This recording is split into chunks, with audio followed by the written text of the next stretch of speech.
Wednesday, May 27th. I'm Rem. I'm Scott. And this is Geeknights. Tonight, our coverage of Anime Boston 2009.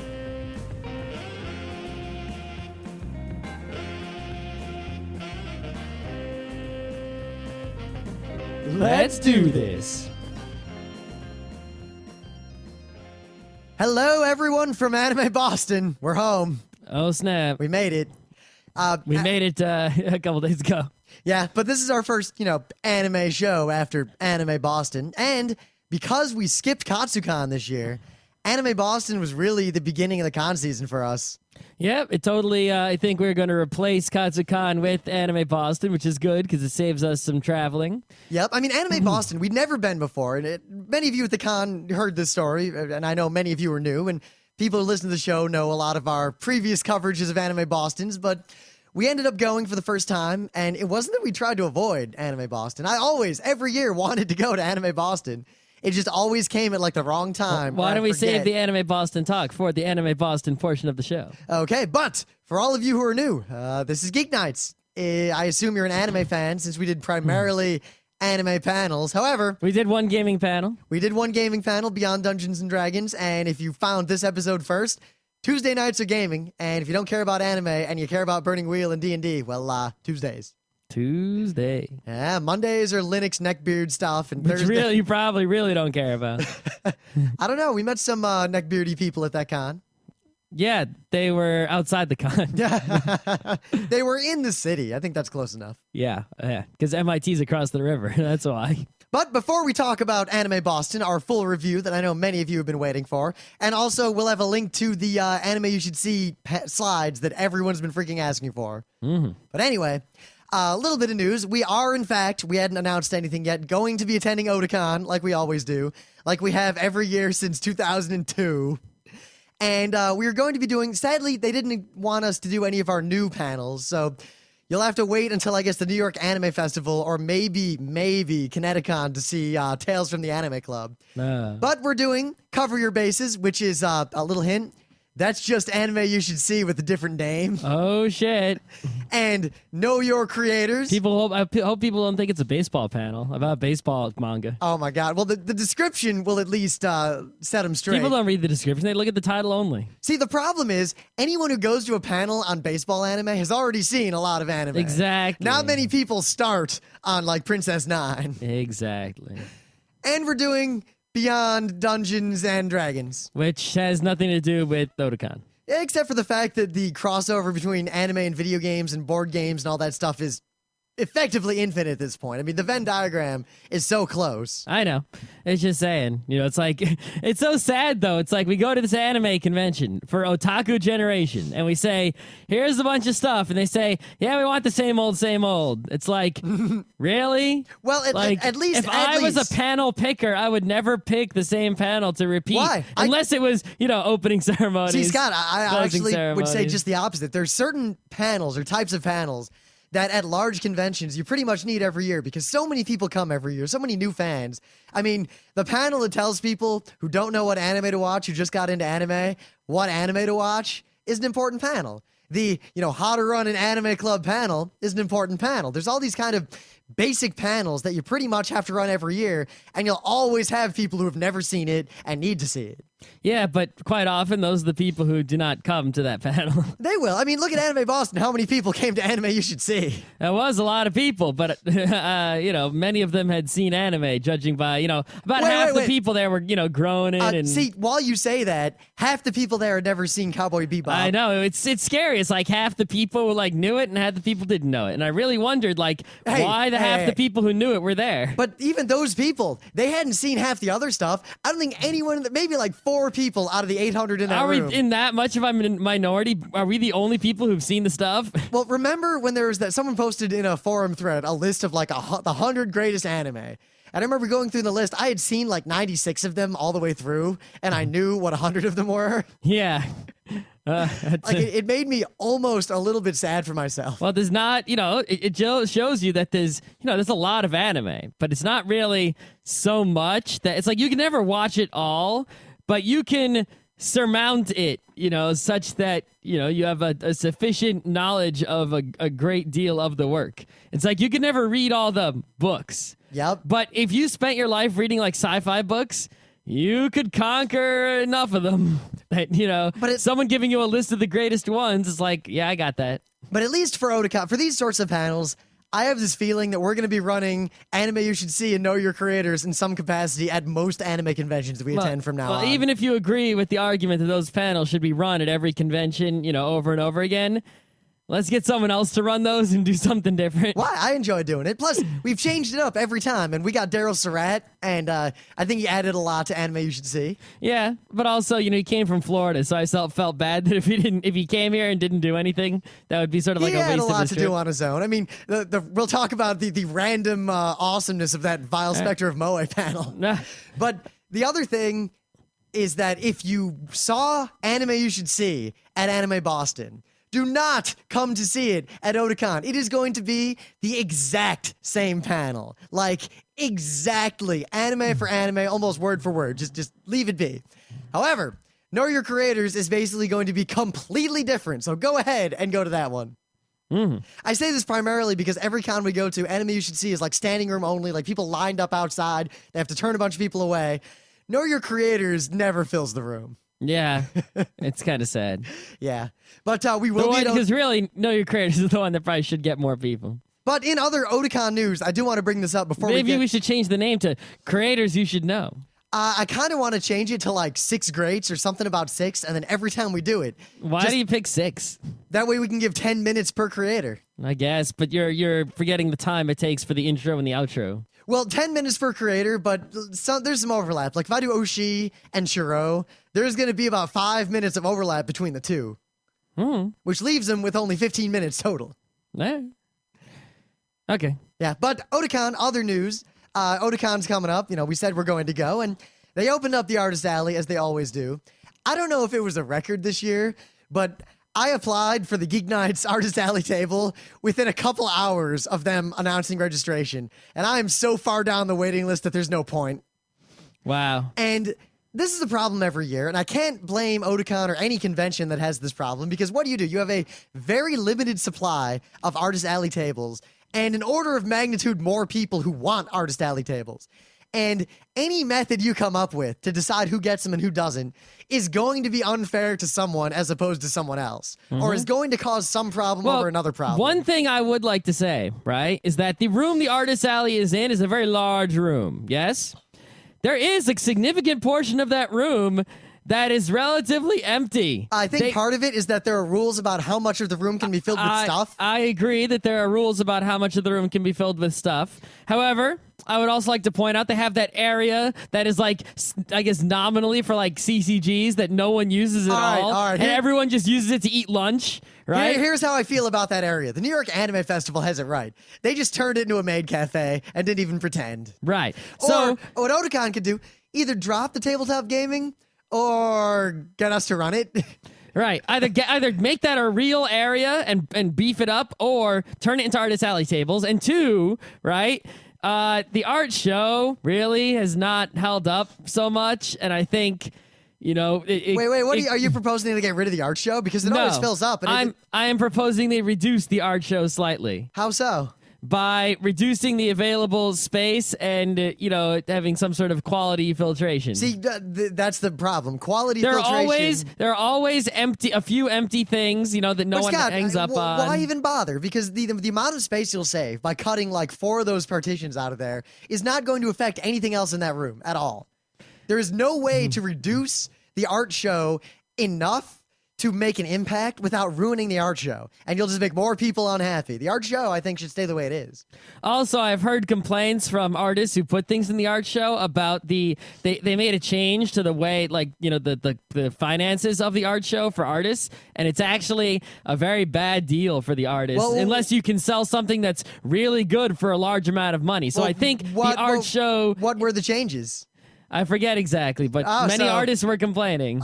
Yes, but basically, it's not worth it financially unless you sell something for a shit ton of money. In which case, if they want to keep that financial, arrangement, they should pretty much only allow things that are going to sell for a shit ton of money. Wait, but Scott, I mean, what are even the changes? You don't even know. And how often do the artists at like an artist alley or something complain about nothing violently? Well, Nuri was complaining, so I trust what she said. All right, well, I'll look it up if you're going to bring this up without any references or citations other than hearsay. It's not hearsay. I'm referencing a person who complained. Yes, that's hearsay. That's the definition of hearsay.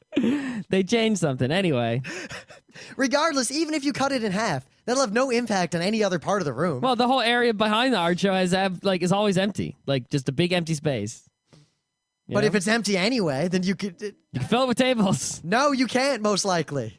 Yeah, they should. They probably can't. Find a way. At the very least, you could spread out the existing tables. No, the problem I realized, I didn't think of until recently, was that doing it the way they do, I mean, there's no safe or fair way to dole out the Artist Alley tables. But doing it first come, first serve, I'm starting to feel is the worst possible way. It is the worst possible way. Well, not because it rewards the most obsessive people or anything like that, because that probably is better than just giving it out randomly to reward the people who care the most. The problem is that it doesn't necessarily reward the people who care the most. It basically will create this sort of meme propagation to where as soon as one person in a group of friends gets a table, they have called all of their friends on the phone immediately, and those people have all gotten tables. So the people who start getting tables, the people who find out that it opened and get the first submissions in, are all friends with each other in this long chain of friendship. Well, there might be a few trees, because anyone who discovers it on their own quickly enough is like a beginning node. Yeah, but the point remains that you'll have generally very strong lineages of people that are all related to each other, and you'll kind of get a lot of sameness in the Artist Alley as a result. I mean, look at last year. Well, the Artist Alleys at all the conventions have been very samey. But, well, I would argue that Anime Boston wasn't at all. No, I see a whole bunch of the tables at Anime Boston were tables I had seen previously. I'd say about a third, maybe a quarter. That's a lot. I don't think it's that big of a deal. It's not a big deal. I'm just saying it's a lot. It's, there's a lot of people who are they're in that Artist Alley community. They're in the Artist Alley at every con. You always see them. See, but the point is that the sameness at Otakon would be vastly mitigated if the cliques of artists who all know each other weren't practically guaranteed to either all get in or none of them get in. Mm-hmm. Because that, I think, contributes to a lot of the sameness. Never mind the people who scammed Otakon last year. Yeah. Those people were at Anime Boston, and they had 2 sets of tables. It was... I don't know what to do about those people. Yeah, I don't know. But...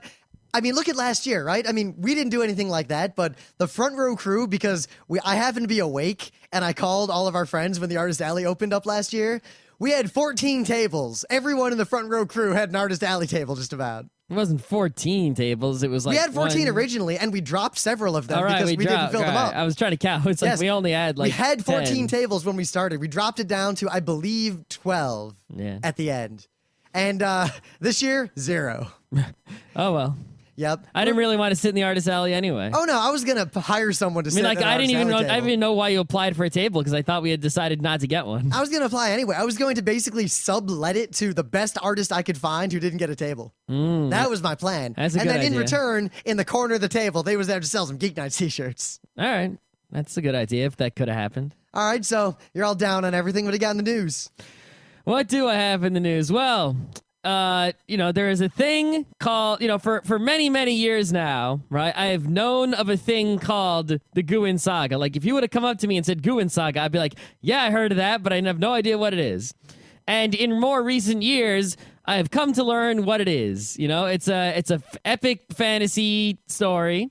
It was originally in a bunch of, actual books with some illustrations, right? Like 126 volumes worth. Right? There was a manga that told like some side story that came out from Vertical that I read that's like 3 volumes. And there's a brand new anime series which I'm watching and is pretty awesome. And it's about, this guy and he has a leopard for a head and he doesn't know why. And he's in this fantasy world and there's all sorts of kings and princes and war and all that typical fantasy stuff and wizards and whatnot. Well, it is a very sad news. But Karuo Kurimoto, the original creator of the Guin Saga, has passed away from, was it pancreatic cancer? At the age of 50-something, 53, I think. I don't have my laptop in front of me, so I don't remember the very specific details. So this leaves me, number one, it's sort of like, wow, that's pretty big that, pretty much the number 2 fantasy series in all of history after, like, The Lord of the Rings. It's like it's done, right? And 126 volumes. And it's like, is it over? Was she working on more? What's the situation going to be there? People were freaking out about, the Robert Jordan situation. The Guin Saga situation could be like a billion times worse than that. So, and it's like just as I was starting to get into it, it's like as soon as I really figured out what it was and started liking it and started trying to read it, then this goes on. It's like, oh, God, so that is a sad news for the world. That indeed.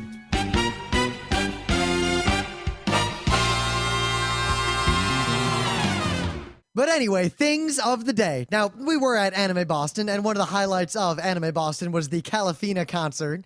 I'm a big fan of You that sure it's singing. not Calafina? Yeah, I've heard Calafina from just about everyone. I was just trying to be silly. But I did eat at Chipotle for lunch today. Oh, really? But in case you don't know who Calafina was, I'm linking to some Calafina videos on YouTube that probably won't be taken down in the near term. Yeah, I just sort of hate linking to anything that I know is going to be taken down. But It may or may not be taken down. I mean, copyright law in the U.S. is all weird. It's true. Okay. Is that it? That's all you got? There's nothing else on the internet. No, okay. So my thing of the day is a very small thing of the day. In fact, we're going to include, for the first time ever, the entire thing of the day in this show. So you do not, if you want to hear, it's an audio thing of the day, right? If you want to hear this thing of the day, you do not need to go to the website or click on the link. Should we just play it without explaining what it is? Just play it right now. Mjölner. All right, so for those of you who we should have played it a few times actually, so people can hear it over and over. Maybe we'll play it again after I'm done talking. Mjölner. What that was Mjölner. a correct pronunciation of Mjölner. Mjolnir. Mjölner. no, not Mjolnir. Well, it was the correct pronunciation of Mjolnir, just like Nobunaga is the correct pronunciation of Nobunga. Mjölner. Yes, you see, Mjölner. what is it? Mjolnir Mjölner. is the name of Thor's hammer, a very important geek artifact in both the land of comic books, but also the land of Norse mythology. So what's the name of Odin's horse? Fuck you. How about the name of the Rainbow Bridge? Rainbow Bridge. Or the guy who guards it? I forget. Or the place where the gods dwell? Or the place where you don't know anything but the Marvel stuff. You're making me think too quickly. Anyway. I just wanted to point out that you said, Marvel and Norse mythology when you really meant Marvel. Mjölner. Well, no, because Norse mythology on its own is not important enough to geekery. I think it is. It is Thor, the superhero, that creates the extra emphasis of geeky importance. Are you really sure? Because I note that in middle school and high school, being doing like Quiz Bowl and stuff, every nerd knew everything there was to know about Norse mythology above and beyond every other mythology. In order for your evidence, your anecdotal evidence to be valid in this argument, your anecdotal evidence would have to be from a time before Thor, the Marvel superhero, existed. Would it be? Because of all those people, no one I knew read comic books. That did not matter. The geeky interest was ancillary. See, I don't think it was because Thor Can is you pretty prove badass. it wasn't? However, right. I have an equally plausible The point supposition. is that we now know how to correctly pronounce Mjolnir. Mjolnir. And the way you spell it is MJ with 2 dots LNIR. Anyway, I have the equally valid or plausible supposition that We don't want your plausible suppositions here. the interest We only want in Norse mythology among geeks guessing. comes primarily from metal. Mjölner. Mjölner. Mjölner. All right, if you don't shut up, I'll hit you with Mjolnir. Mjölner. But anyway, Anime Boston 2009, the short version, in case you want to listen to all of this, is that it was badass and we were coming to every Anime Boston again forever. Anime Boston is now... Unless it goes down the tubes. I mean, we said Katsucon was badass, and then it... Katsucon was badass. Right, so anime... It may be badass It could again. be possible that Anime Boston, a few years from now, will say Anime Boston was badass, but I hope not. I can at least say Anime Boston is now in the permanent Geeknights con rotation. It is now among the likes of Otakon, the New York Anime Festival, the New York Comic Con, PAX East, PAX West. Yep, so allow me to sum up the story, right? We had never been to Anime Boston because of who knows why. Usually situations like, hey, you guys should go to Anime Boston. Rim saying, Anime Boston, yeah, let's go. When is it? Oh, yeah, last week. Right, so we actually finally went because Dragon Master Lou is awesome and he's the man. And, we also, last year on Geeknights, we didn't go to Anime Boston, obviously, because this was our first time going, but we heard from people that the registration at Anime Boston was horrendously bad, and it was. It was bad enough to where had I gone to the previous year's Anime Boston, I probably would have backcharged the credit card. Exactly. So, we went this year, and, we walk up, and we're, cautiously optimistic as we are, right? Yep. Anytime we go to a new con. I mean, remember the first time we were doing panels at Kineticon? We show up like, there's always, being people like us going to any convention, there's always is this convention going to have our badges Even for at PAX, we were cautious for the first 5 minutes. Like, are they going to know Until who we met are? that first enforcer who hooked us up. Are they going to give us what we need? Is it going to, I'm not going to name cons, but are we going to have to find a schedule, fake our way in to get badges, then look on the schedule to figure out where our panels were scheduled? Right. So we go to Anime Boston, and at first we're a little bit, right? We don't know our way around this convention I center wouldn't so say much. so much, is that we walk in. We're only a little bit, And we ask one of the staffers walking by, excuse me, good sir, where can we go to get panelist badges if we are a featured panelist? And they say, registration's that way. And we're like, because we had thought that because of the email, right, which Rim did not have. Scott, the email said, exactly, go to the customer service desk, as I said at the con. When we You went. were not so sure about that. I was 100% sure. No, that's not what you said. You were like, yeah, the email said to go somewhere special. Yep, it said go to customer service. In fact, I think in the car you said information desk. Anyway, the point was we were not 100% sure where to go. And the person said to go to... I was 100% sure. No, you were not. Not at all. You're basically lying. Okay. Yes. So anyway, we get in line, and there's a little bit of a line. The only complaint, this is like the only complaint I have about all of Anime Boston, is that they make the same mistake Otakon does with registration. They have all these booths set up for pre-registration and at con registration, and they have one booth on the end for special cases. Anyone who has a problem, their registration wasn't there, their badge was wrong, they need a special badge. Anyone who has something weird going on has to go to this one booth. So as a result, in the time it takes a normal booth to process like 100 people, the special booth processes one person. Yep. It took us like a half hour to stand in a line with like 7 people in front of us to get our badges. You do need to have a separate booth for the, you can't have the same booth servicing people with problems and panelists and guests getting badges. There needs to be 2 booths. And secondly, the problem booth, right? It could be just one booth for the problem people. But the thing is, if someone's got a problem, you really need like an excellent staffer there, because these are people who are going to like that. Their whole convention is going to be determined by their experience at that booth because they have a problem. And how elegantly it is solved is pretty much going to change their whole attitude. The only reason I complain about this is that Otakon had the exact same problem. And to actually get our panelist badges, we had to stand in a line that took longer than the entire normal registration line. Right. So what you need to do is at the one booth for special case people, right? You need to have like 2 or 3 of like your best freaking staffers there, like until that line is empty, or just to make sure, because that's pretty much you have a clever opportunity. It's like your only golden opportunity to put all the problem people at the con in one spot and then kick them out the door. And then and fix them, right? So don't squander that opportunity. Put the big staffers there and keep them there until it's fixed. But anyway, we finally get up to the front, and this is the moment of truth, because every con the quality we have as like panelists or guests or whatever really is always indicated by whether or not they actually have our badges ready for us. And I'm like, hi, I'm Rim, and this is Scott, and we're here. And they're like, here's your badges. And from then on, everything was great. Like, and they handed us our badges, and like everything was just brilliant from that point forward. The only negative thing to say, in fact, there's only 2 other negative things to say about the con, and they're not very negative. Number 1, the registration was infinity times better than the registration the previous year, which I only know about from hearsay, but it was bad. Right? However, Otakon does it twice as good. But not to talk about Otakon, PAX, like. I always looked at Otakon as like the best con in the world for handing registration. Like they take that like crazy line on Thursday and it is gone like right away. Like they're so fast. Yep. But Then we went to PAX, and there was no line.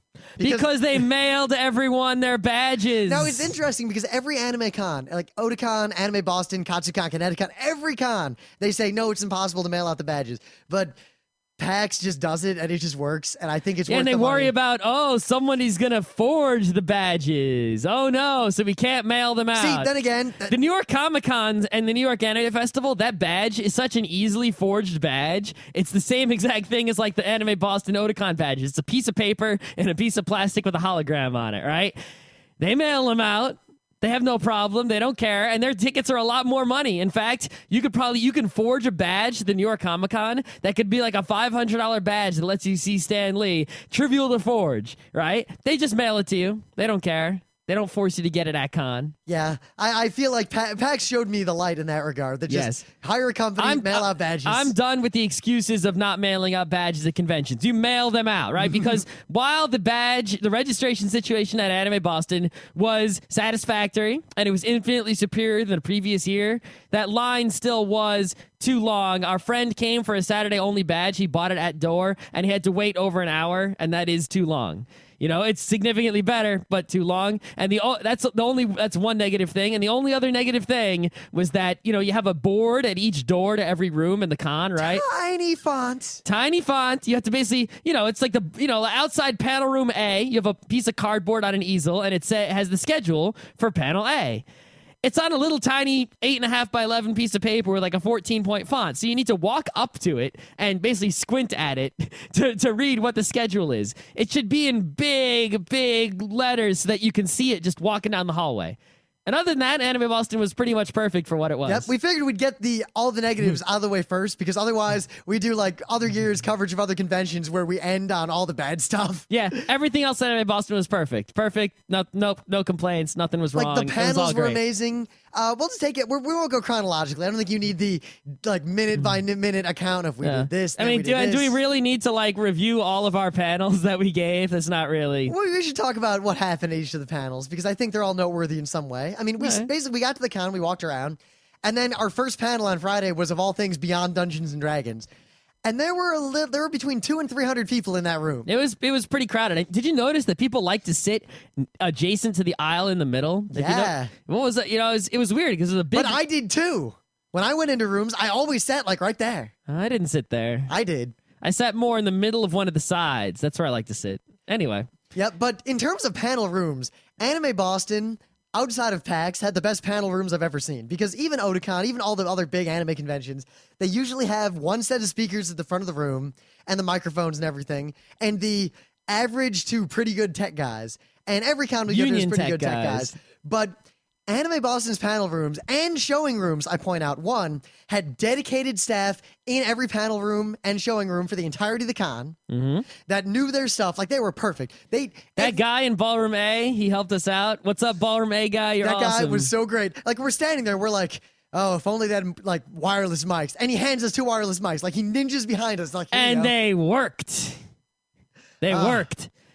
That's not often that you have wireless mics that work. They had better projectors, gigantic projectors. And that also worked. And the panel rooms were gigantic. I mean, Ballroom A seated, I think, 720 people. And most importantly, in that giant room, there were 6 speakers, 2 in the front, 2 sort of halfway, and 2 in the middle, so that everyone throughout the entire room could hear what was coming out the microphone, even if you were sitting way in the back. You didn't have that situation in most other cons where the front of the room's crazy loud and the back of the room you can't hear anything. And it made for much more dynamic, much more into it, much more focused panels. People were enjoying them more.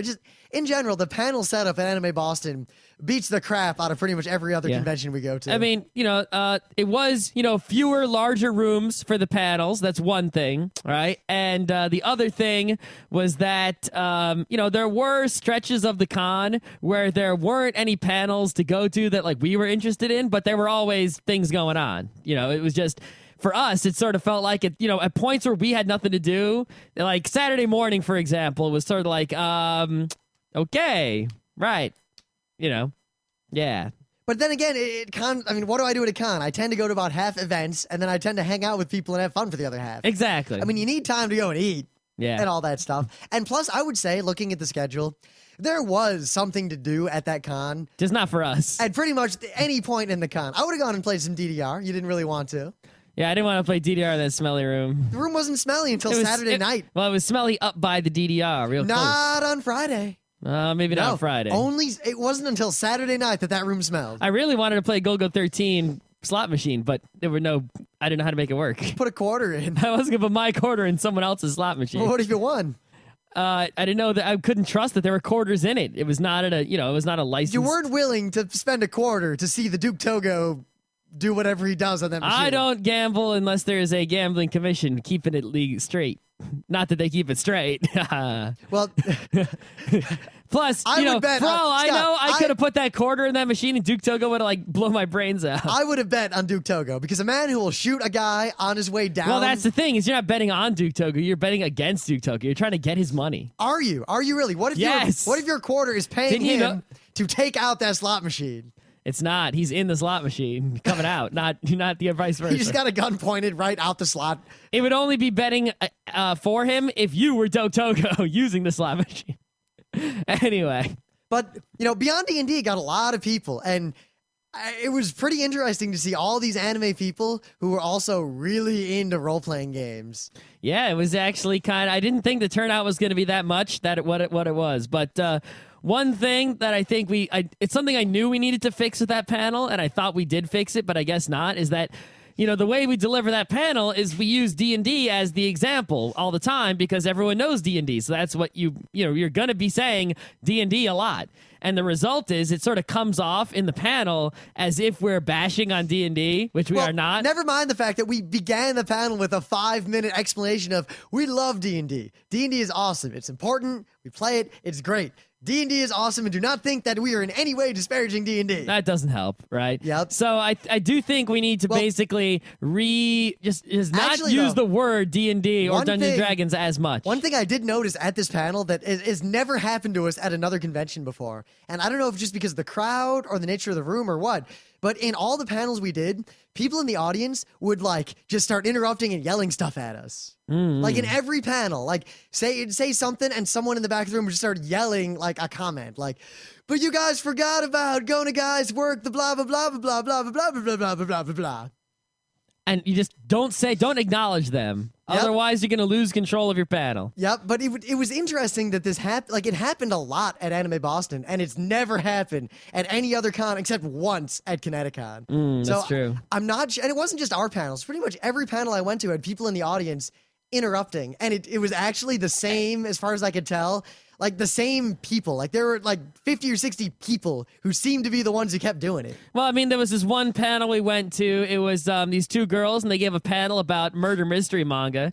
And, it was an average panel, and they had a very good list of murder mystery manga. I learned about 2 murder mystery manga I did not know about. Yes, they handed out a nice piece of paper that had a list of all the manga they were talking about, which is very nice.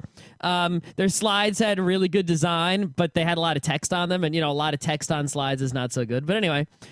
so I learned about good murder mystery manga, so it was worth my time to sit in that panel. But, someone just blurted out a question, and then they answered it. And it's sort of no, you're supposed to make them wait to the end and raise their hand and such and such.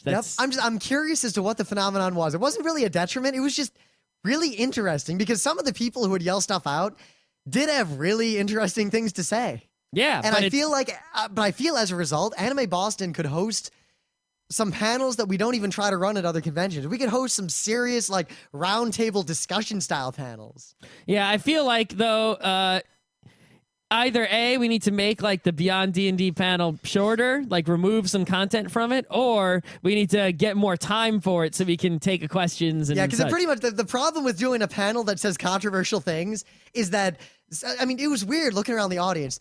I'd say half the people, I'd say something, and the audience, people, they'd be, nodding, seriously, oh, I get it. But there'd be an equal number of people going, those guys are wrong, and they'd raise their hand I gotta say something, I gotta say something, I gotta say something. Or there's the people out there, there are people who know more about animes and mangas and stuff than we do, right? We are not the know-it-alls, right? That's why we had Daryl Thrott with us. Yeah. So, there are people out in the audience who know more than you, and they might have something to add that is, new information. Yep, but sometimes they're not so eloquent. Sometimes they are, right? Some, et cetera. There's a whole bunch of variables there, and it's sort of I want to hear what they got to say because it's obviously something I don't know. But if they can't say it concisely and well, I don't want them to talk during my panel. Well, here's the thing, though. And B, if they're that smart and they know these things, they should have their own panel. Well, here's the thing that's really interesting about Anime Boston. With all of that, more so than at any other convention, and this is partly because the panels were all, the ones I went to, like every panel I went to was pretty damn good. Like the weakest panel I saw was well above average for anime cons. And I saw some really good panels too. But after every panel, like, you know, at Otakon or Katsucon or something, there'll be like 20 or 30 people who like come up to the front of the room and want to talk to the people giving the panel afterward. But at this con, like mobs would come to the front of the room and not want to leave. Yeah, that was sort of, we had to like, you know, move people along. And again, it wasn't just us. A lot of people had this problem. And I think... every panel was very punctual in the ending and starting times. Yes, they were. But I think the way to solve this is to schedule panels the way PAX does, where every room needs a half-hour period between each panel 15 minutes. Well, no, a half hour, and you dedicate, you know, the first 15 minutes of that to Q&A, wind the crowd down while the other people set up. And then you clear out the room and have another 15 minutes of silence. That's all right. Because the 15 minutes, knowing that there's that buffer, you can get all that kind of bustle of, I want to talk to the panelists, oh my God, out of the way. That's true. The other option would be to allow some panels if you're going to do the half hour, though, you need to have, you know, remember, they had fewer, bigger panel rooms at Anime Boston. So having these half-hour gaps, that's a lot of content you're losing. If you have, say, 4 panel rooms instead of, you know, if you have more of them, you can stagger the scheduling, and then the half-hour emptiness won't matter as much. Now, normally here, in most cons, here's where I'd say, yeah, we'll get rid of the video showing rooms and do that instead. But Anime Boston had better anime showings than pretty much anyone. Yeah, you could see the subtitles. It was nice and quiet. In fact, they were one of them was in this hotel, right, that was attached to the convention center. It was like a movie theater because you went in one door, and then there was a little lobby area, and then there was another set of doors. So there was no way that the hallway traffic could interfere with the quiet, dark video showing room. It was like an actual movie theater. It was awesome. But really interesting. Now that is, you know, I can't diss other conventions for not having that because that's just a, you know, luck of the way the hotel is arranged, you know, the architecture of it. But, you know, you could sort of get close by doing sort of like, you know, a curtains on sticks situation. But the really cool, like I walked in and I watched like 15 minutes of Innocence, that whole golem scene. I just watched that again. It happened to be on. But in these rooms, there were a ton of people watching anime, like a ton in all the video rooms they had. And looking at the schedule, they didn't fall into the trap that a lot of other anime cons do, where they'll show like, you know, episodes 5 through 11 of some TV show or like long stretches of some anime TV show. A lot of the showings were movies, one-offs, or like the beginnings of shows. Yep. And in general, like if you're gonna do anime video rooms, either don't do them because they're a bad idea the way most people do them, or at least do them the way Anime Boston did, or have the live-action violent anime like Chinese, Japanese, Korean movies, the Filipino stuff and all that cool thing, all the stuff in Video 5. Yeah, they didn't have that, but, you know, whatever. But the video rooms were good enough to where I wouldn't say get rid of them and make more panel rooms. All right, so the Artist Alley at Anime Boston was actually pretty big. It was like maybe little less than half the size of the Otakon one. I'd say a quarter. Quarter, maybe, yeah. It was still very, very large. Maybe not much even a larger quarter. than I thought it would be. There was maybe 100 tables, if not more, maybe 150 tables. Yeah, it was still small. I mean, compared to Otakon, clearly. But it was a sizable Artist Alley, the though. quality was the best Artist Alley I've ever seen outside of Otakon. Yeah, I mean, there was a large variety of different things that were very, very awesome. You know, I mean, you had crafts, you had arts, you had fan arts, original arts. There was an indie comics guy. Oh, that was right. We talked to this awesome indie comics guy. You got his card over there? I got his card. We'll talk about him later. We're going to interview him and stuff in the future. Yeah, I just wanted to give him a prop. Basically, he was talking about how, you know, he tries to sell his indie comic at the Comic-Cons, and people will talk to him, but they won't buy his stuff because, like, they only buy Spider-Man from the Silver Age.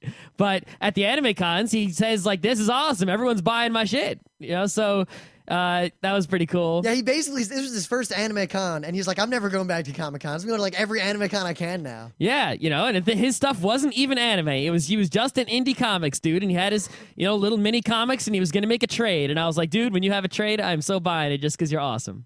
So, you know, that's the kind of shit that was going down the Anime Boston Artist Alley. It was totally great. Well, the cool thing was... It looked like a lot of fun. People sat at their tables the whole time. There weren't empty tables. I'd say the room was about 60, 70% crafty or social currency kind of stuff.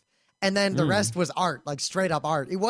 There weren't that many people selling prints and everything. It was mostly people selling crafts and just interesting stuff that wasn't just There was some good sushi buttons. pillows in the corner. There was some good origamis. There were a lot of crafty, plushy things like that.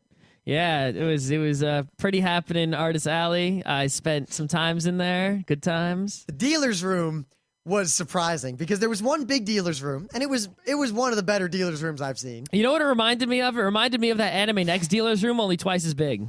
Well, the thing is, we walk around the whole room, and everyone's like, yeah, there's a second section.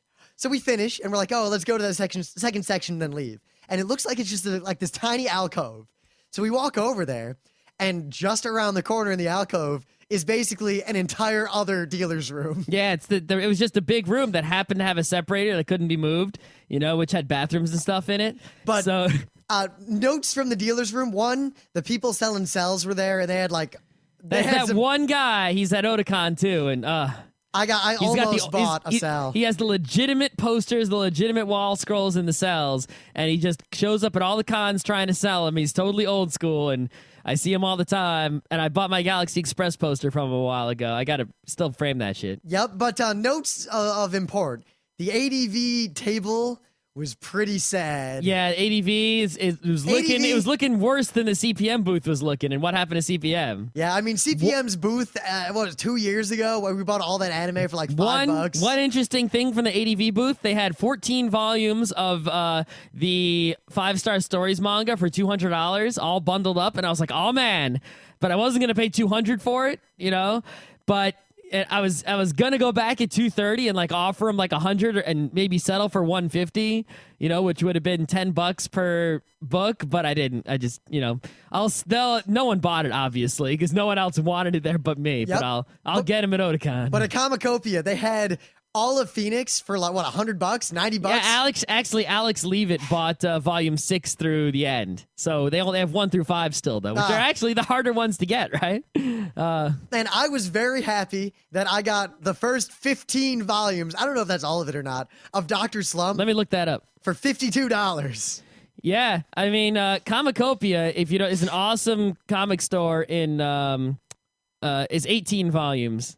Of the manga. All right, so I have to get 3. Yeah, maybe they're still coming out. I'll look on them on the pre-order list for you. Yeah, because I'd like to own all of Dr. Slump. It is vaguely, continuously amusing. Yeah. And we also happened to talk about it at our Know Your Creators panel. Yeah, we did, and that's part of the reason why I had to buy it. Yeah. No, but like there were actually some pretty good deals on mangas, and you could actually find, because we bought a volume of Eagle for $5 that we found, volume 4. Oh, the best was, I forget what booth we were at, but they had the Cat-Eyed Boy, and it was $25 and I think 10 or 15% off. Maybe it was even 25% off. Yep. So I'm like, hey, I should buy it. And Scott says, wait. And he pulls out his iPhone, and it looks to Amazon. It's cheaper on Amazon. And he tells me this. The guy running the booth says, how much cheaper? And we're like, yeah. He didn't. I just said it's $23 on Amazon. And he hems and haws a little bit. Then he's like, I'll give it to you for 15. I remember it more like I was just looking it up, and I just remember saying it's 23 on Amazon, and the guy just popped out and was like, I'll sell it to you right now for 15. Now he was standing there, and he stands there for a minute, and he says, give me it. And I hand it to him. And he holds it, and he flips it over, and he looks at the back. He flips it over again, and then he hands it back and says, I'll give it to you for 15. Oh, yeah, I think that's right. I think his appraisal was, no one else is going to buy this. Yeah, no one's going to buy Cat-Eyed Boy. Cat-Eyed Boy is pretty badass, though. It's very Kitaro / Bug Boy. Oh, I got to read that. That's my alley. It is. It is very much your alley. Oh, I'm going to read that I read shit. the first half already. It's really good. Oh, I'm taking it. But dealer's room aside, the last thing I want to point out is that our friend Luke is a dealer for Hammer Girl, and he goes to a lot of cons. He really should have been at this con. The one con we're at that he doesn't go to, he sells all the stuff that like no other dealer at this con was selling. Like he would have made bank. One more thing about the Artist Alley is I think, not the Artist Alley, the dealer's room. I think Gundam models might be making a slight comeback because there were a lot more of them for sale there than there had been previous.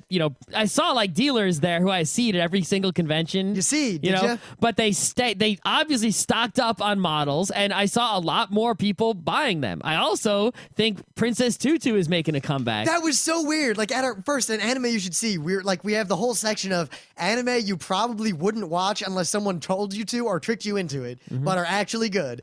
And the first example is Princess Tutu.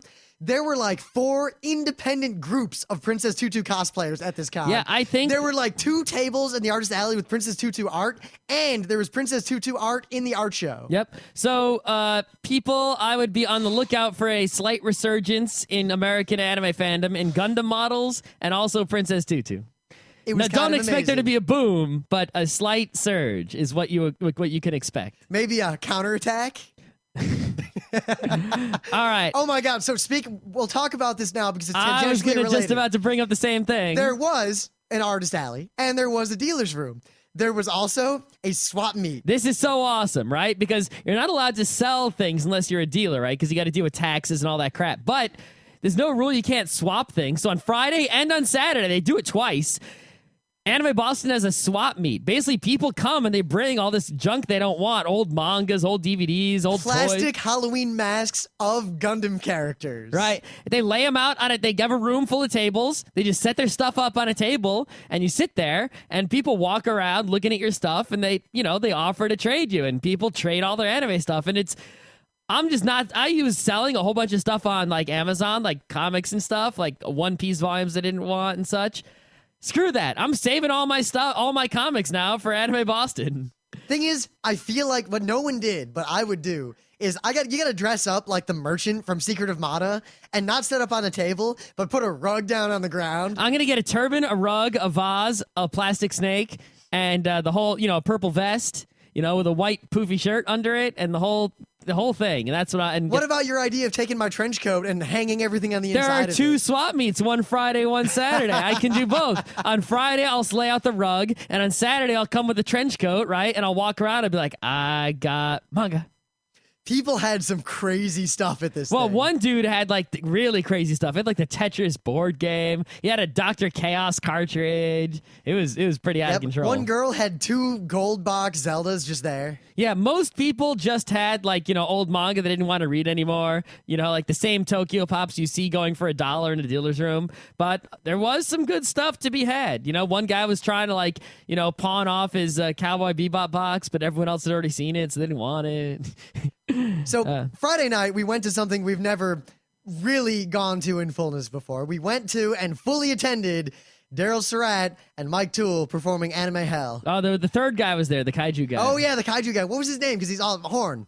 Because he's awesome. Yeah. Anyway, Anime Hell, if you haven't been to it, you should go to at least I once. knew what it was. I Yes. knew of it. I understood it, but I had not attended it. It is one of those things where you really need to experience it to understand. And if you don't understand, check out my thing of the day from yesterday. Yeah. Here's a story from North What I like about Anime Hell is it brings me back to that, 2 a.m, alone in the dark, Cartoon Network, Space Ghost kind of action. Yup. That's what it is. Plus, this one was in Ivan the- 3D. And Ivan the Red was there. Ivan the Red was okay. I liked Ivan the Red. I don't know, 3D Bollywood and stories from North America. Yeah, those are good too. Also, those little clips of the Jesus crap taken out of context. Come with me, kid. Okay. That was fun stuff. Yeah. And I was also happy that we basically stayed Friday night at Anime Boston in the convention center until it closed. I have not stayed at a convention until it closed since it's been 3 years. I'm too old for that shit. And somehow I did it at Anime Boston. Mm-hmm. Twice. I was so pleased with myself. All right. Trying to remember we did the anime squares, which is okay. Yep, we won't get into it. We were guest squares. We were the bottom left square on Anime Squares. And nobody picked us. Well, the bottom left square is like the bastard stepchild of squares. Yeah, the other problem is that, they need to have 9 microphones for the 9 squares. That way we could talk at any time. And also, the way they set up the squares is very interesting, though. It's we had people sitting in chairs, then we had people like up on the stage, then we had people sitting on the table above them. Yeah, so it was like there was a table on the stage for the top 3 squares, the stage for the middle 3, and the floor for the bottom 3. You know what I would have done instead of having the computer screen? Give everyone Big X's nose to hold up. Oh, that's a good idea, I would have done that. Yeah, it's good. Yeah. Very good. Also, the guy reading the questions, he didn't read them very eloquently. Eloquently? Yeah, exactly. No. Elegant or eloquent? Because it could go either way. That's exactly my point. It was sometimes hard to get the question out of him. It was okay. It was all right. It could have been a lot worse, but it was good. People were entertained by it greatly. And in fact, at that panel, I think that the usually on a game show, it's the hosts and such, and the content of the game show has to carry, the load. But in the anime squares, the contestants carried the load of all the entertainment, which is awesome. Well, it was interesting. It was not often that you have such great contestants. Yes, I mean, usually we do like the anime match game, and we'll have awesome guests, and we'll be doing it. And the people we actually get from the audience have never seen an anime in their lives. Yep.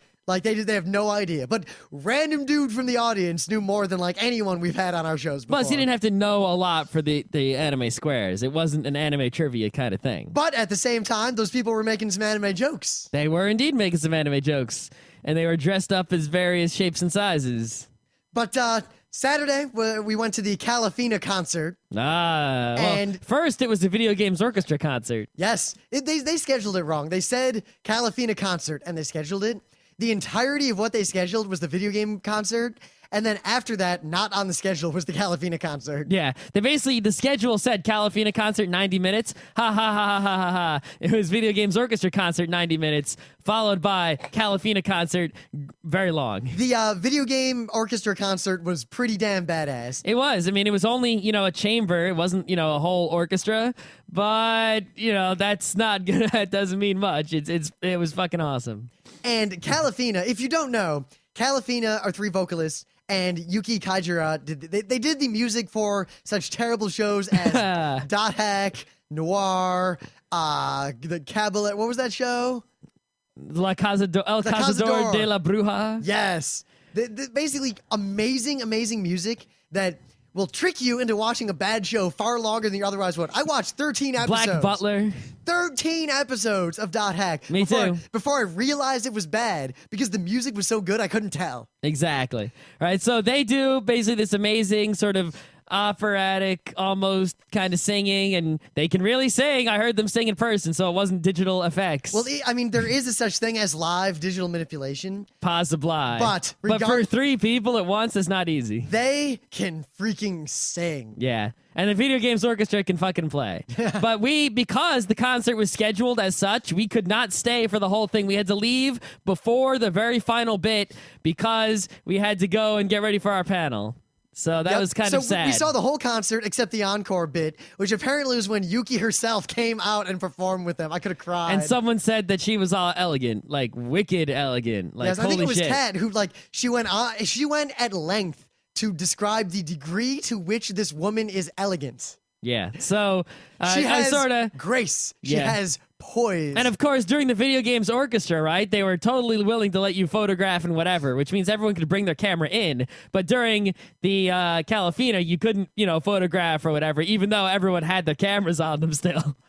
Japanese guests, that's the way it is. Yeah. One other thing is that while everyone was standing there waiting for the Video Games Orchestra concert to begin, they had a pre-show in which they had video content on the screen that had audio, that had audience participation thingies. Stage, all I have to say about that is that brilliant. It was indeed brilliant and effective. It worked very well. It was the ultimate crowd control. It was exactly the same. The only thing I question is, are they going to keep are they going? They can't reuse the same one next year. They have to make a new one just like it. They should sell the ones they use to other conventions. They should make a company that makes those for any convention. Any event. Any event. We will make these things for stadiums. Because for- at most anime conventions or like, RIT Anime Club stuff back in the day, we would have to do this manually. Like when the crowd was waiting for a music night to start or a tournament to start or something, like someone like me would have to get up and we had this list of like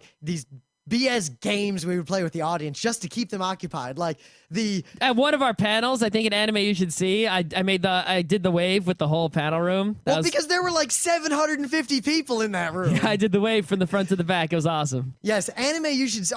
Last thing about the concert. I'm the king of the wave. The space that the concert is in for Anime Boston in the Heinz Convention Center is very PAX-esque.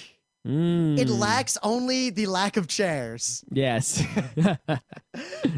And it even had like an upper deck too on both sides that was unused. Yes, and I point out that PAX East Coast there, I think is going to work real well. They better use that upper deck. I want to go up there. Because think about it, right? I've been to the concerts at PAX last year, right? So they're probably going to be very similar on the East Coast. But then again, East Coast, they're probably going to get some East Coast acts. Possibly. But anyway, standing there was great and all, being right in with the concert, but it's like, I feel like to do it again, I would want to sit back and that upper deck Old man! would be so great. Old man! You are old! Maybe. I don't know. We're older than all the other people there, that's for sure. Though I feel the average age of Anime Boston was not high, but it was higher than other anime conventions. Maybe, but I don't think that's a result of it being actual higher. I think it's a result of the con goers aging. Yeah, I think it's the same people got a year older. I don't think it's actually, that older people are, coming in. No, but that means there's a significant trend because before it was this boom of kids a certain age. So we had this constant influx every year of younger and younger people. If whatever percentage of those people continue to go to cons as they get older are the ones who start watching more anime. That's true. And we'll have to do a separate show on that. But right. Anyway, the concert was great. But speaking of Scott doing the wave, our Anime You Should See panel was... this is the reason why I think we need to do this at every convention forever now. Or in the very least, after we do it for a few years, like pass the baton to someone else. There needs to be some baton passing. Or at least swip it up. Like maybe we'll always do it, but we'll always get a special guest on. Maybe. Because Daryl Surratt added a lot to it. I kind of want to do it with Gerald instead at Otakon, just to have a different person. He's going to tell him to watch bad shows. He's going to tell him to watch Rape Man. No, he'll tell him to watch, like, I don't know, Desert Punk. Najika. But Anime You Should See, like, it was crazy how many people were there, especially because that room is bigger than most other cons panel rooms, and the fact that people were still turned away. Yeah. I don't know what else I can say other than that the crowd really liked it, and we will upload the slides. Everyone's asking for them. I think at Otakon, we're just going to have to print out a one-page thing and give it to everyone. Yep. Let's see, what other panels did we go to? We went to... we sat there for Alex Leavitt's panel about Shinichiro Watanabe. That was pretty good. It was. We also went to... Well, we'll save the Vile Spectre of Moe for last, because something special happened there. Something very special happened there. We'll tell that after we talk about The Late Show. Yeah, we went to... I went to half the Worst of Tezuka panel. Yep, and that was...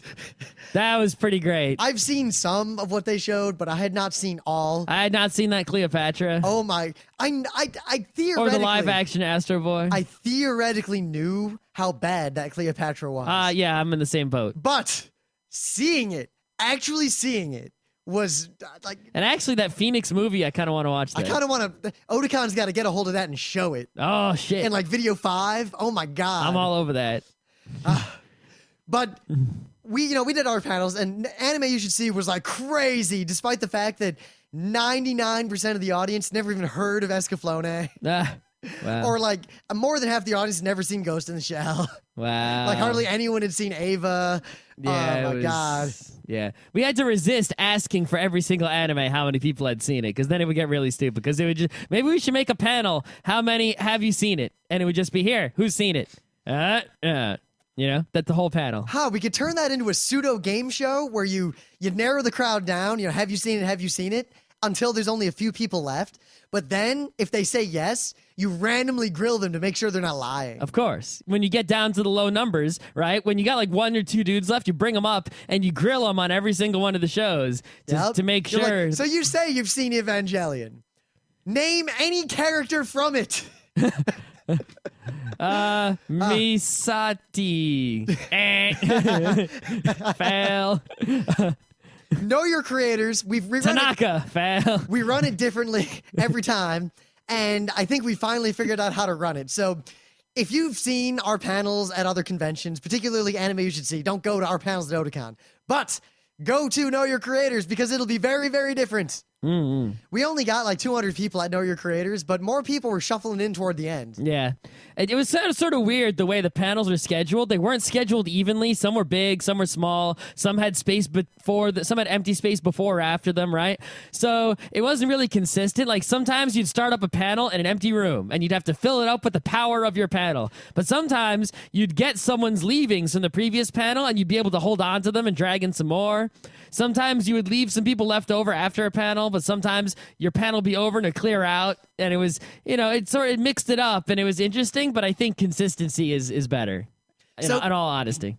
We did Saturday night, The Late Show, Late Night Anime Boston. This was kind of a test. We were seeing how this would work. Yeah. We learned a lot from trying this at Katsucon. I think we did a really good job, actually, all things considered. At Katsucon, yeah. At Anime Boston. Oh, okay. Basically, we weren't able to do like a professional actual late show because format or anything. Because we didn't bring like any of the crew. It was basically just me and Scott doing this entirely with force of will. Right. And the room was not that crowded. It was across from the rave, but the doors were closed and the rave did not interfere with us. Yep. And we only had competition. The only competition we had was porn and sleeping and rave. So, there were between 50 and 70 people in the room when it started. That was about right, yeah. Yep. And the cool thing was, it wasn't even in the con book. So people showed up, but no one knew what it was. Yeah, it was like in the schedule, it said late show. But in the con book, it didn't say anything about it. So it's just like, late show, what's that? And everyone asked us, what's the late show? And I was like, it's technically a late show, like, Letterman or whatever, but anime. But you know what? We're just going to sit up there and BS. And we told the joke of the only other things scheduled right now are porn about 10 times, and then we dropped it. Yeah, then we dropped it, moved on to other jokes. But if there's any gauge, I forget what joke someone told, but there was a point at which someone said something, and the audience just freaking lost it, like more so than any other joke. Yeah. And it looks like everyone there had a good time. Yeah, between me, it was just me, you, Daryl, and Lou. It was just us sort of shooting the shit, at the audience, having a nice discussion, saying funny stuff, showing. We did the Harris bit. Yeah. We ended with the Hokuto no Ken. Oh no bit. Oh my! The thing is, because Daryl, sir, like he's seen that clip as many times as we have seen that clip. I don't know. I've seen that clip a lot of times. But when we finally showed at the end, it's basically me, Daryl, Lou, and Scott looking at my laptop, watching. I was looking at the big screen. We're looking at the laptop, and we're just giggling because we all know how it goes, and like we couldn't control it. So Daryl's just sitting there like. It's a hilarious clip. How can you? We also did the bit of the openers and closers to anime in Germany and I think Italy. that went over actually really well. People like that Italian One Piece. Italian One Piece is better than real One Piece. Italian One Piece is better, and we also had fun torturing the audience with English One Piece. Oh my god! Which is just as good as the enjoying of the Italian One Piece. I think it was really fun, and if Anime Boston will let us do it.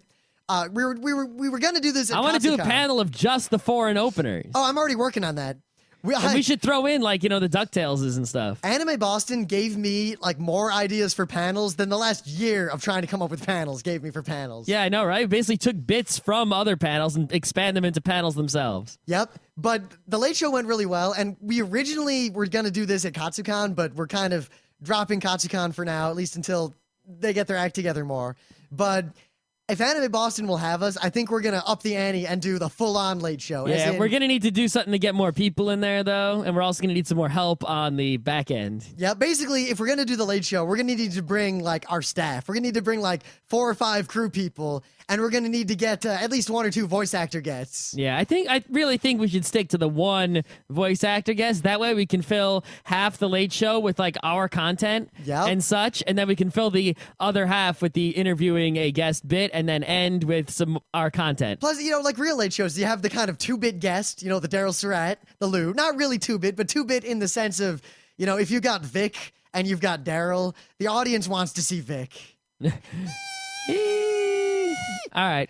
But the Late Show, I think, it was super fun to do, and we had a great time. Yep. But then afterward, we stayed because there was a panel that Daryl Surratt was going to be on with someone else. The someone else was... Well. The panel was the Vile Spectre of Moe, and it was And I wanted to know about the Vile Spectre of Moe. And I knew a lot of this. Emily had taught me a lot of this, and we knew a lot of the basics. I still learned things I didn't know. This panel was so well researched and so together, and it was amazing. I look at otaku in an entirely different light. And it's like I always forget the bad Miyazaki. It's like I know of him. They posted his picture and I'm like, oh yeah, that guy. But I always forget how significant that dude was in otaku history. It's like I needed that reminder. And it really, changes the whole perspective. Plus, I didn't know about the early post-war usage of otaku. Otaku. Yeah, I knew that it meant house, right? But I didn't know the other. Why? The panel was really interesting, and we're going to make sure any con where we have influence, he is going to come and do that panel again, because the person if he goes to it. doing the panel, I walk up and I'm like, hey, this looks like a good panel. I shake the guy's hand, and he's like, do you know who I am? Well, he's like, you guys stole my club. And we're like, what the fuck? Yeah. And his badge says Christian Daly. So I'm like, I don't know anyone named Christian Daly. And it's like, wait a minute. Wait a minute. And we suddenly realized that this dude was one of the original RIT Anime Club presidents. That's right. This guy, there's a continuous... See, when you are an anime club... See, if you're probably the anime club president, if you're in the anime club at RIT now, you probably hear these names. Like Rim, Scott Johnson, Luke, Christian, the other Scott. There was another Scott who was Meeker. president. Right? Yeah, Scott Meeker and Jason, what's his name? Orsatti and Greg Young. And especially, there are some anime clubs that aren't that big, but there are old school anime clubs where being the president of that club in that school is a big deal. It's Lisa, it's on the level Liz. of... It's like if Utena were real to a tiny degree. So when we were in the anime club during the course of those years, we heard these names: Christian something something, Scott Meeker something, right? We just heard these names. We didn't really know these people. And occasionally, at a convention, Scott Johnson would say, hey, that's Scott Meeker, what's up? For 5 minutes. Yep. At Otakon, I think it was 2 years ago, we had 5 years of anime club presidents at the same time, at the same con. That was pretty good. That was crazy. So when we saw the badge was Christian and he said club, we're like, oh shit. This dude was anime club president before we were even at RIT. Yep, we're getting to the point now to where he was graduated when we got there. Yep, and it's interesting because our era at the anime club, from Luke, Scott Johnson, me, Lisa, there's this progression where there were huge changes and everything exploded in good ways. And Christian was president during a similar explosion. Yeah, perhaps the original explosion. The original explosion. He was talking about how when he was in the club, technically this girl was president who didn't do anything. It's funny how the exact same thing happened with Scott Johnson later. Mm-hmm. Good times. But as a result, we met one of the classic people of our own personal history. And at the same time, saw an awesome panel. So, Christian Daly, you're going to be at every freaking con we can get you into. Good God. Any con he wants to go to. That he can go to. Yep.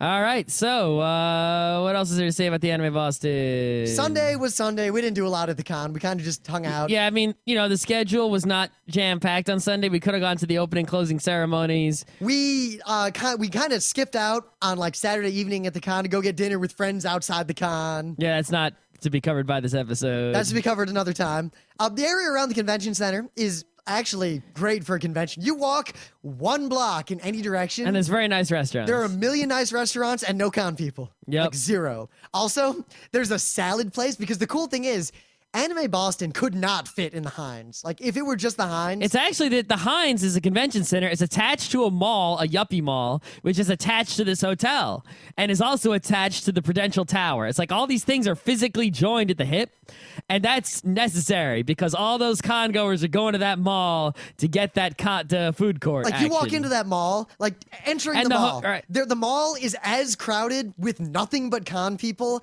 as a hallway in Otakon is. Yep. That hotel hotel attachment allows them to have the later night programming that a convention con alone could not have. Case in point, Anime Boston had 2 video gaming rooms, one in the convention center, one in the hotel. They also had tabletop gaming run by this awesome dude In the hotel. Tabletop so it gaming, could go late. Yes, tabletop gaming at Kineticon, Anime Boston was like a mini Kineticon. Yeah, Like, it was not as good as Kineticon, but it was actually going. Like, it was a room about the size of the UberCon room, right? And they had games there. Most of it was people playing Magic, Yu-Gi-Oh, etc. A lot of people were playing this monster Godzilla kaiju miniatures There game. were a ton of German board games. People were And they playing had those. a table that pretty much just had like one of every good German board game on it, and you could just pick them up and play without checking them out or anything. And no one stole anything. In like the back right of the room, there were 2 tables running like D&D and role-playing games all weekend. Shadowrun and Besem. And the titles of these games were... there was a Ranma 1/2 role-playing game. It was obvious that these were the fun convention-style D&D role-playing So, I mean, games. usually, right, like at Katsucon, you know, there's nominally a tabletop gaming room. Or like Otakon has but that nobody, sad card gaming area. Right, but no one uses it except for the LARP, right? And there was a LARP area in that room, but I didn't really see too much action in the LARP. It might have moved around, I don't know, but there was actually significant action in the tabletop CCG board game role playing game department. You know, enough that we spent some time in there and played some games and had some fun. Yeah, we taught some people how to play games. We played a bunch of games. We found about a game that was fun but not worth buying. Yep. Might be worth buying. We'll I talk would- about I all wouldn't that buy another that time. game. You I can might buy buy it for it. cheap. It's a good game to play at like cons with other people. Yeah, it's a game for you to buy. Yeah. Not for me to buy. I'll put it next to Twilight Struggle Right. and Hellas. And They had a DDR machine and an In the Groove machine. they And- also had some pads hooked up to a PlayStation. Yep. The rave was not the kind of music I want to dance to. Nothing has ever beaten the first Katsucon I went to. That was like the best anime dance I've ever seen.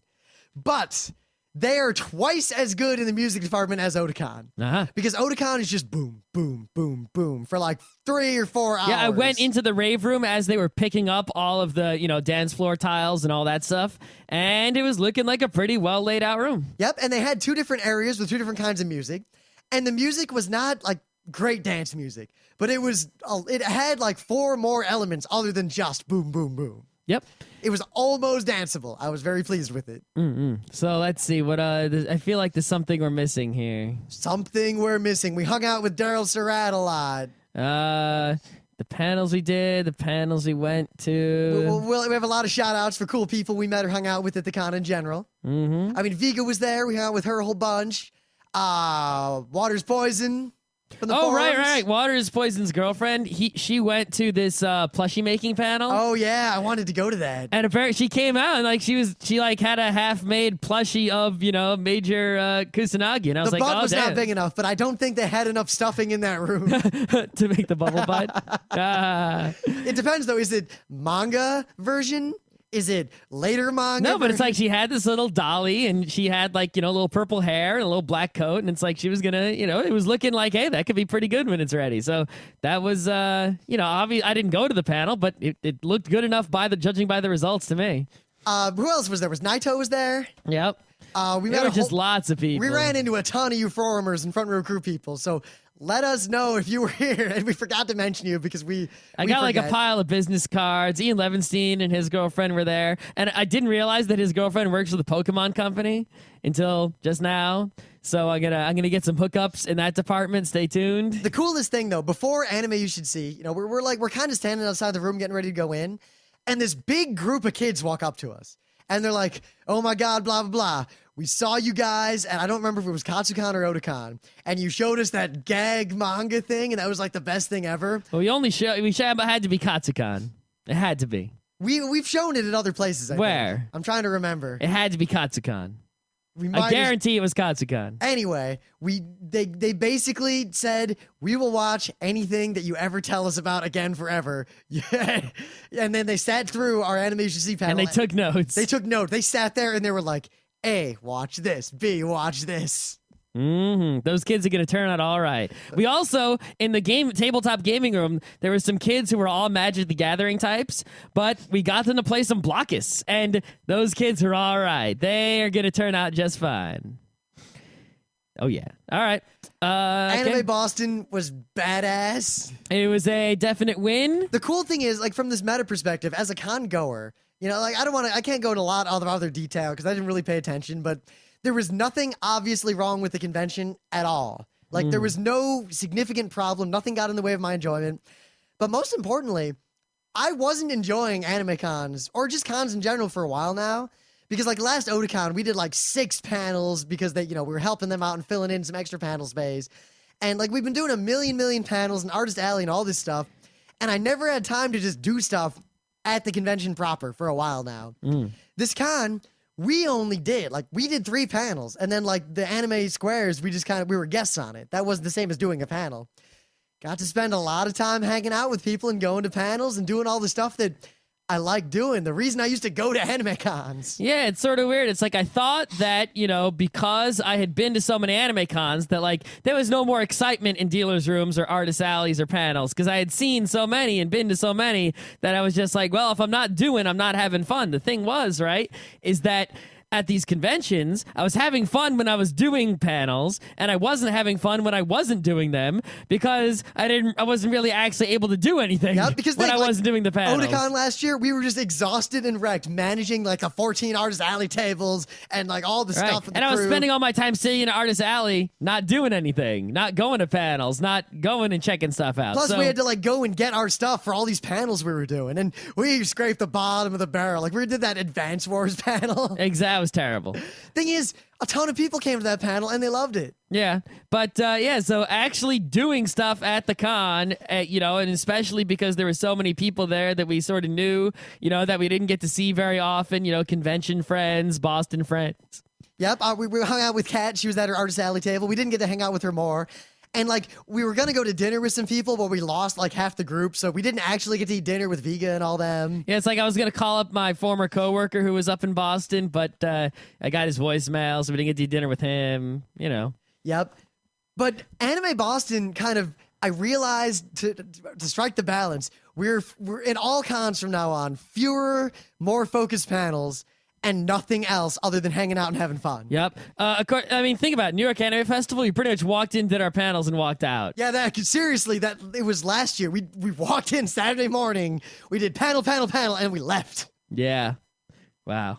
But New York Anime Fest is a little different because it mostly is just a big room without a lot of, stuff. But, I mean, we didn't see anyone else's panels or anything. And there was probably something to see. Yeah, there was, but my love of anime cons is rekindled, and I'm looking forward to Otakon more than I've looked forward to any Otakon in years. Just because, one, we're only doing 3 panels, and it's the same 3 stupid panels. I don't have to do crap except rewrite the Know Your Creators panel. Yeah, I think we're going to turn that into a clip panel, right? We got a lot more videos. Wait till you see. You should see, because I think our panels, right, tend to be panels where we just talk and talk and talk, and we have some slides that would have pictures on them to and that support works well talking. For certain things. Like Anime You Should See, any other format would either have to be 2 hours long or you're going to cut off like half. But like you look at, say, like Daryl Surratt likes to do these clip panels where he just shows a whole bunch of video and he'll talk over it. I think we got to do the in-between panel where we have the talking, but then we have a significant number of supporting video clips. I think that's what we have to go for. Yeah, plus I've already made the Shirotasm scale. Oh, shit. Like just from left to right, and I've got these like Shiro heads that show you how Shirotastic something is. How can you have Shiro heads? No one knows what he looks like. I made one up. Okay. Based on it, I found something on the internet. Just use the Major's head and grow it. No, I'll have to use the different versions of the Major. That's a good one. But the Shirotasm scale will let you know what Know Your Creators is going to be like. I'm excited about this. And the panels we're going to be running at Anime Boston next year are going to be interesting, suffice it to say. Yep. So Anime Boston was awesome. There's probably something about Anime Boston we forgot, but that's all right because I think we talked about the awesomeness enough to cover the base. Yes, go if you are feeling down about anime cons or you're looking for an anime con to go to and you can't get to Otakon. Oh, here's the one thing I gotta say about Anime Boston. It's very, very smart.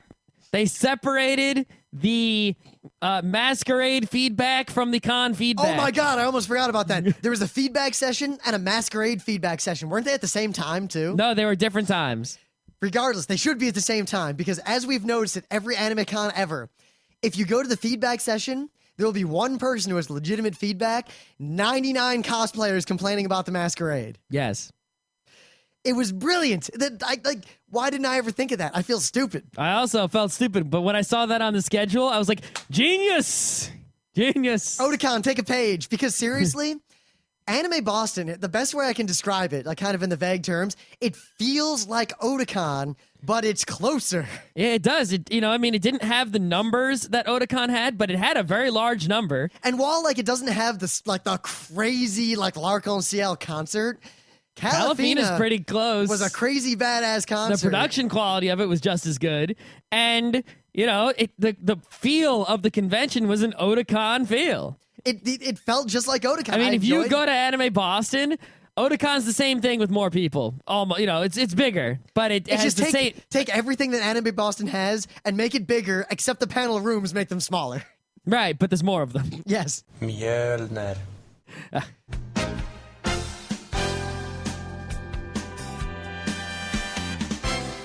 This has been Geeknights with Rim and Scott. Special thanks to DJ Pretzel for the opening music. Be sure to visit our website at www.frontrowcrew.com, where you'll find show notes, links, our awesome forum, a link to our Frapper map, and links to all the RSS feeds. We say feeds plural because Geeknights airs 4 nights a week, covering 4 different brands of geekery. Mondays are science and technology. Tuesdays, we have video games, board games, and RPGs. Wednesdays are anime, manga, comic nights. And Thursdays are the catch-alls for various rants and tomfoolery. You can send us feedback by email to geeknights@frontrowcrew.com. Or you can send audio feedback via Audio. Just click the link that says Send Me an Audio on the right side of our website. If you like what you hear, you can catch the last 100 episodes in iTunes or in your favorite podcatcher. For the complete archives, visit the website, which has everything. Geeknights is distributed under a Creative Commons Attribution Non-Commercial Share-alike 2.5 license. This means you can do whatever you want with it as long as you give us credit, don't make money, and share it in kind. Geeknights is recorded live with no studio and no audience. But unlike those other late shows, it's actually recorded at night.